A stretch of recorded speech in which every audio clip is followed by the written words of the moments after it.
कल्याण डोंबिवली में अवैध निर्माण के पंजीकरण के मामले में शिवसेना के ठाकरे समूह ने गंभीर आरोप लगाए हैं। ठाकरे गुट ने दावा किया है कि उच्च न्यायालय द्वारा अवैध घोषित किए गए 65 भवनों के बावजूद साई गैलेक्सी बिल्डिंग के फ्लैटों का पंजीकरण अभी भी जारी है।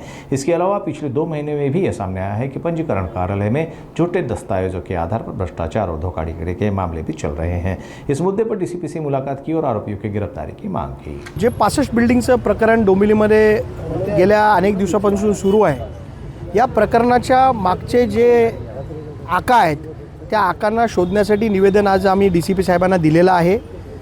या निवेदनामध्ये आमचं म्हणणं एवढंच आहे की कोर्टाचा निकाल आल्यानंतर, या इमारती अनधिकृत असल्याचा कोर्टाचा निकाल आल्याच्या नंतर देखील या फ्लॅटचे रजिस्ट्रेशन झालेले आहेत आणि त्याचे पुरावे आज आम्ही डीसीपी साहेबांसमोर सादर केलेले आहेत आणि याची सखोल चौकशी व्हावी आणि जे आरोपी असतील त्यांच्यावरती तात्काळ गुन्हे दाखल करावे आणि त्यांना जेलमध्ये टाकावा अशी विनंती आम्ही त्यांना केलेली आहे। कारण एवढी मोठी या 3,500-4 हजार परिवारांची फसवणूक झाल्यानंतर देखील आज देखील लोकांची फसवणूक सुरू आहे। फेब्रुवारी आणि जानेवारीमध्ये देखील काही अनधिकृत बांधकामांचे रजिस्ट्रेशन झालेत असा आमचा आरोप डीसीपी साहेबांकडे आम्ही केलेला आहे। डीसीपी साहेबांनी त्याची तपास करण्याचं आश्वासन आम्हाला सगळ्यांना दिलेलं आहे। म्हणजे ऑलरेडी लोकांची फसवणूक झाली आणि आज देखील ती फसवणूक सुरू आहे।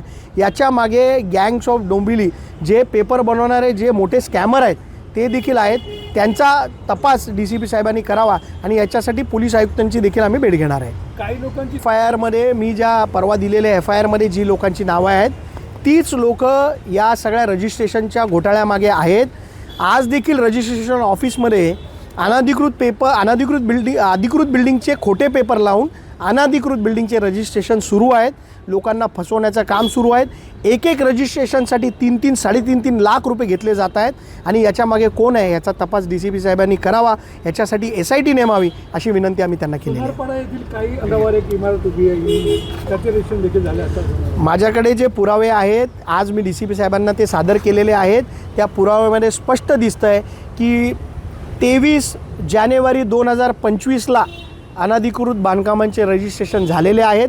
त्याचे पुरावे मी डीसीपी साहेबांना दिलेत आणि जी साई गॅलेक्सी बिल्डिंग आज महाराष्ट्रामध्ये चर्चेमध्ये आहे, कोर्टाचा निकाल आल्यानंतर साई गॅलेक्सी इमारतीमधील एक फ्लॅटचं देखील रजिस्ट्रेशन झालेलं आहे आणि त्याचे पुरावे देखील आम्ही डीसीपी साहेबांना दिलेले आहेत। ते हे जे रजिस्ट्रेशनचं मोठं स्कॅम लोकांबरोबर सुरू आहे याची तपासणी डीसीपी साहेबांनी करावी अशी विनंती आम्ही त्यांना केली।